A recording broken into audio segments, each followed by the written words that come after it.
कहानी सुनाता हूं, बचपन में आप लोग सुने होंगे, आज फिर याद दहानी के तौर पर सुना देता हूं। देखिए, एक शेर था और एक लोमड़ी, एक गधा था। तीनों ने प्लान बनाया कि चलो जंगल में क्या नाम है शिकार करते हैं, और जो शिकार होगा उसको आपस में बांट लेंगे। ठीक है, तीनों गए शिकार करने के लिए। तीनों गए शिकार करने के लिए, शेर साहब और हजरत लोमड़ी और हजरत गधे साहब, तीनों गए शिकार करने के लिए।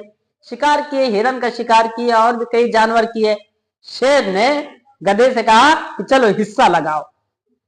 गधा कहा हुजूर ये इतना हिस्सा आपका, इतना लोमड़ी का, इतना मेरा। जैसे कहा इतना आपका, इतना लोमड़ी का, इतना मेरा। शेर साहब को गुस्सा आ गया।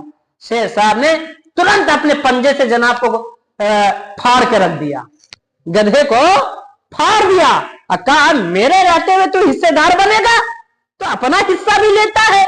शेर के बादशाह के रहते हुए तू हिस्सेदार बनेगा। फाड़ दिया, उसको भी मार दिया, उसको भी खत्म कर दिया शेर ने। और लोमड़ी से कहा, लोमड़ी तो चालाक होती ही है, लोमड़ी से कहा चलो तुम तकसीम करो, तुम तकसीम करो। लोमड़ी ने कहा कि हुजूर ये वाला जानवर अब सुबह नाश्ते में खाइएगा, ये वाला दोपहर में खाइएगा, ये वाला रात में, ये बच जाए तो कल सुबह खाइएगा। लोमड़ी ने कहा, शेर खुश हुआ, शेर खुश हुआ, कहा वाह बड़ा अच्छा तकसीम तूने किया, इतना गजब का तकसीम करना तो कहां से सीखा? तो हुजूर गधे के हाल से सीखा।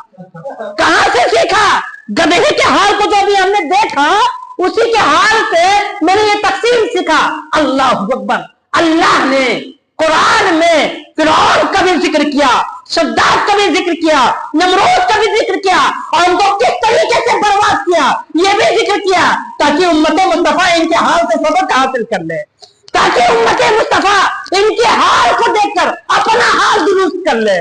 मगर वाह उम्मत मुस्तफा इनके हाल को देखकर अपना हाल दुरुस्त ही नहीं कर रही है। अल्लाह अकबर। इसीलिए कुरान में इन बादशाहों का जिक्र हुआ और इनको किस तरह अल्लाह ने बर्बाद किया, किस तरह रब बन चुका था, और उसके बाद अल्लाह ताला ने किस तरीके से गर्क कर दिया फिरौन को, फिरौन को किस तरीके से गर्क कर दिया, और करने के बाद वालों पर अल्लाह ने एहसान फरमाया, मेरे मुस्तफा की उम्मती ये जान जाए ताकि फिरौन जैसी हरकत ना करे।